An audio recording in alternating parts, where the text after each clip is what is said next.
People have been trying to control rodent populations for centuries, literally. And the idea of just knocking an animal out of the food chain and out of the area it's just, with all we know nowadays in science and biology, that just is not going to work. And so it's incredibly frustrating that people still choose to put poisons out, believing the packaging that it's safe and it's going to be effective.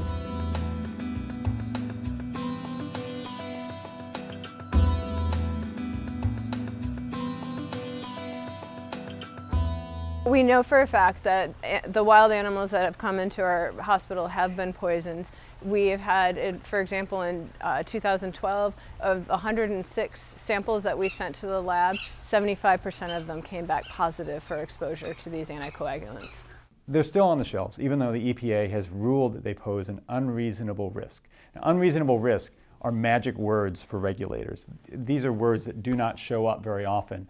And what it really means is they should not be sold. The EPA even touts this as the biggest fight since DDT. To have these rat poisons still on the market and to have some of the manufacturers not cooperating with the EPA, which has stated that certain safety measures need to be put in place, is putting our children at risk. These baits that are used to kill mammals like us, in the past, they had to eat them several times. Over time, they would build up a toxic dose. Now, it just takes a bite. We want to raise awareness of this issue and really get people thinking before they buy that box of rat poison that's on the store shelf, before a pest control company says, oh, you need to put out poison. We just want to educate the public and inform them about the ramifications of using rat poisons. Yes, you may read the box and it tells you it's going to kill the rats, but what it doesn't tell you is the effects it's going to have up the food chain. That it's not only going to kill the rats, it's going to kill the beneficial predators who are taking care of those rats and mice for you for free.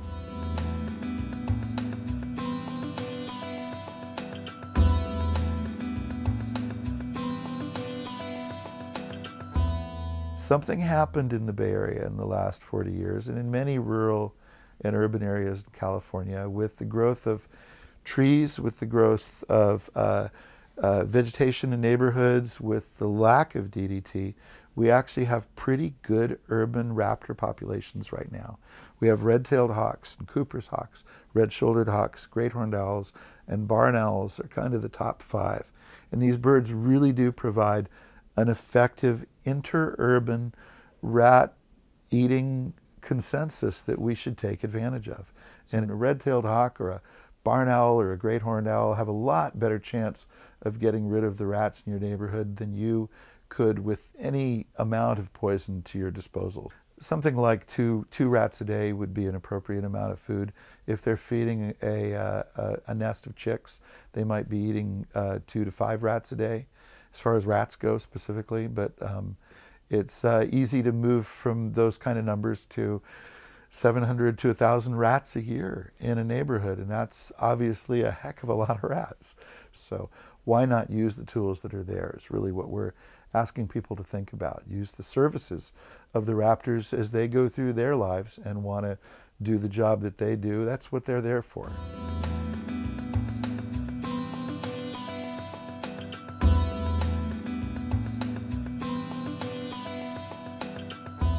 One of the big lessons for me is how weak the regulatory system is. If a regulatory body like the EPA can go through over a decade of research and public comments and data collection, come to a conclusion, rule a product as posing an unreasonable risk, which is really unusual for the EPA. I cannot remember them ever doing this with another product. When they can go through all this and still not be able to take things off of the market, there's something wrong with the system. The American Association of Poison Control Centers estimates that anywhere between 12,000 to 15,000 children every year are impacted by accidentally consuming rat poison.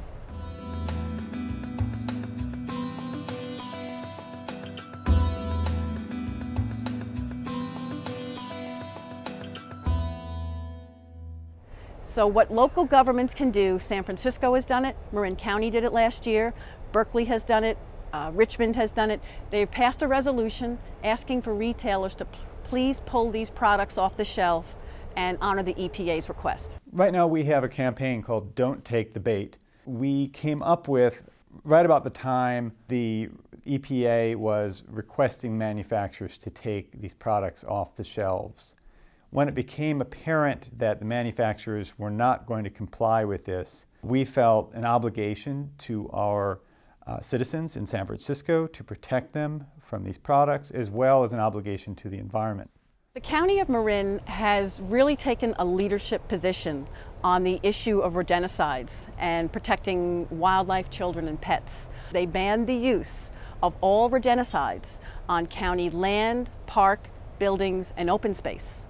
And using the principles of IPM, removing the sources, and when necessary, if a rodent population has to be controlled, manual trapping is used. When we put out the call asking for retailers to voluntarily take these products off the shelves, they really answered very quickly. And we have about 100 stores who have pledged to discontinue the products in San Francisco. There are more outside of San Francisco as well. In Richmond, our focus is on turning our city into a green, sustainable city, and turning our city into a healthy city.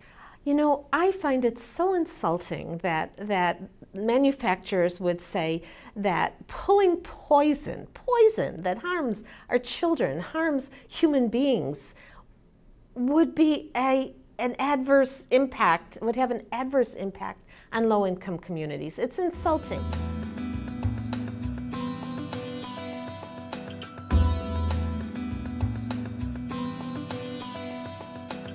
Rodents, or any pest that we have, are attracted to three basic things, and that's either food, water, or shelter. So the basis of the science of IPM, or integrated pest management, is you remove the source of what attracts the animal in the first place, and you're going to solve your pest problem. With rodents, for example, if you have a landscape environment, ivy is something that rats love. It is a petri dish for rats. If I could leave, people watching this with a visual, it is a petri dish, because ivy is harborage for rats. They can hide from their predators. It holds water, so it's a water source for them. And it also is conducive for snails, and rats eat snails. So they're getting all three basics that they need to live in a sprawling patch of ivy.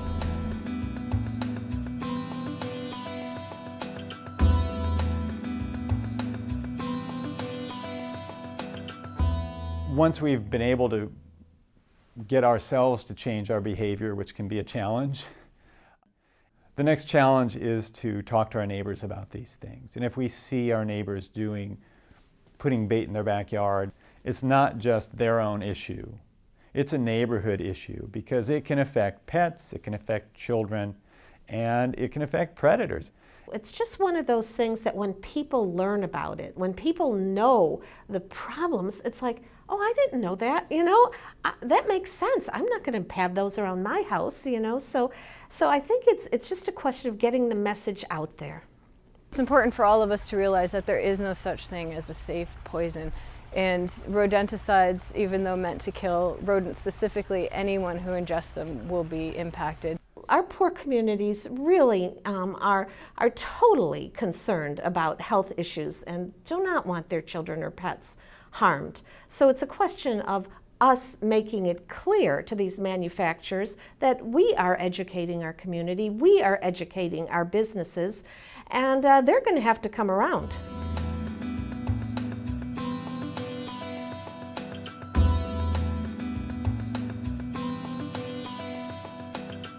The last report I got from our IPM coordinator is that the rodent population is under control.